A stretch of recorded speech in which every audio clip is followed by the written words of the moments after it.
professor Luiz Guilherme Marinoni, que foi incluída no 497 do CPC, no parágrafo único. É uma tutela que, se vocês pleitearem, vocês não discutem dano, não discutem dolo e não discutem culpa no processo. Se vocês, pleiteando essa tutela, por exemplo, a remoção de um produto que está vencido na prateleira do supermercado, não discutem isso, a parte ex-adversa também não pode discutir. Vejam a questão da gestão estratégica do litígio. Nesse caso, você só pode peticionar a remoção do ilícito. Se você peticiona também a indenização junto, a tutela não vai ser do ilícito. Aí você importa para dentro do processo toda a discussão sobre o dano. Deixa para pleitear o dano depois de ganhar o ilícito. Daí pleiteia o dano. Tutela de evidência, que a gente poderia falar. 536, que traz uma importante menção aos deveres de fazer e de não fazer, de natureza não obrigacional, que são os deveres legais, que nós muitas vezes ajuizamos as ações. 947, o incidente de assunção de competência, que nós devemos manejar nas ações coletivas. Enfim, o modelo de brasileiro de precedentes, os casos repetitivos, uma série de inovações muito importantes para o nosso Ministério Público. Não são aplicáveis, muito embora estarem no CPC, entre outras, as seguintes normas. O parágrafo único do artigo 18, que diz que o substituído na substituição processual pode ingressar na ação, porque no caso das ações coletivas o substituído é o grupo, e ele não pode ingressar na ação, só quem tutela são os entes estabelecidos por lei. O artigo 981 e seus 91 e seus parágrafos, que fala do regime de pagamento da prova pericial. O Ministério Público não precisa pagar a prova pericial nas ações civis públicas, porque a isenção é prevista no sistema do processo coletivo. E a questão do regime de indenizações, no caso de dano moral coletivo, né? Porque hoje tem uma discussão sobre a possibilidade de sucumbência parcial, se o pedido de indenização é de 100 mil e o advogado leva uma condenação apenas de 10 mil. Aí ele deveria pagar a sucumbência sobre os 90 mil. Isso não vale para o Ministério Público, porque custas processuais e sucumbência nas ações coletivas é só em caso de litigância temerária. Os demais artigos que eu citei para vocês. Quanto tempo nós temos, doutor Manuel? 5 minutos. Vou manter minha palavra. Os trechos do livro que a gente discute isso. O Fórum Permanente de Processualistas Civis, o próximo vai ser em Recife.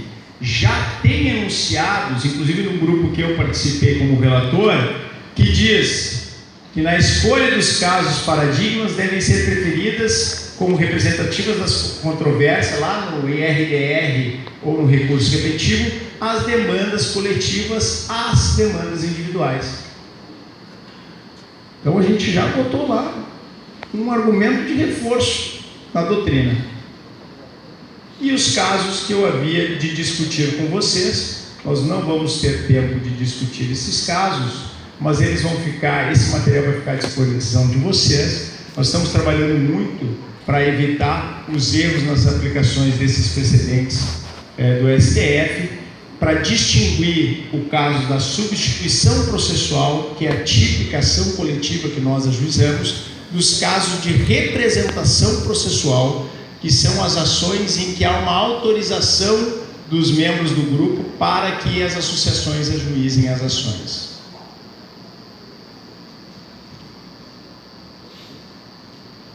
E vou me encaminhar para o final. Só lembrar vocês desse desastre.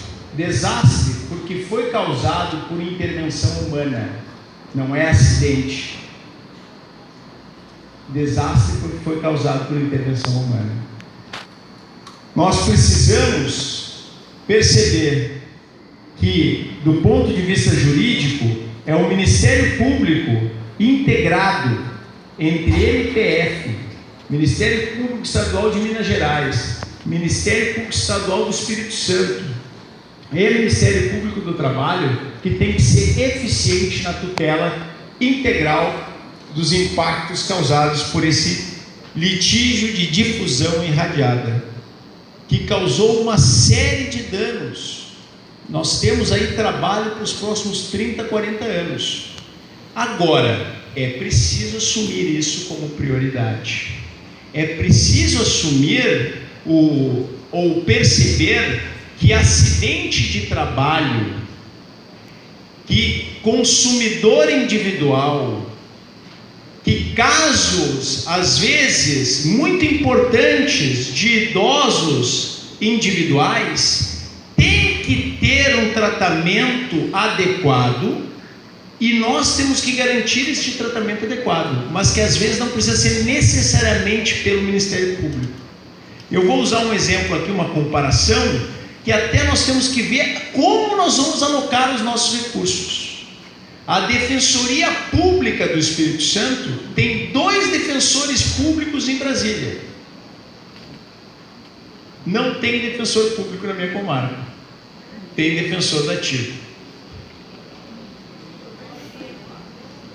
A Defensoria Pública é uma instituição valorosa, priorizou a tutela de maior impacto, ganhou lá em Brasília o recurso extraordinário que permitiu a progressão de regime nos crimes de tráfico de drogas. É da Defensoria do Espírito Santo o recurso extraordinário que ganhou essa tese. É o momento de nós pararmos, refletirmos e nos prepararmos para uma nova época em que os litígios vão ser travados na formação dos precedentes, e que se nós formarmos os precedentes adequados, nós vamos ir adiante como instituição, nós vamos marcar o fato de que somos a instituição mais importante na tutela dos direitos fundamentais do Brasil. We shall never surrender, como diz Winston Churchill. Nós não devemos nos render jamais. Muito obrigado.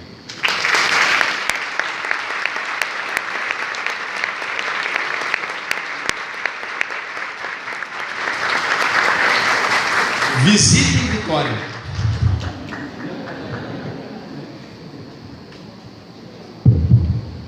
Meus amigos e minhas amigas, que tarefa em glória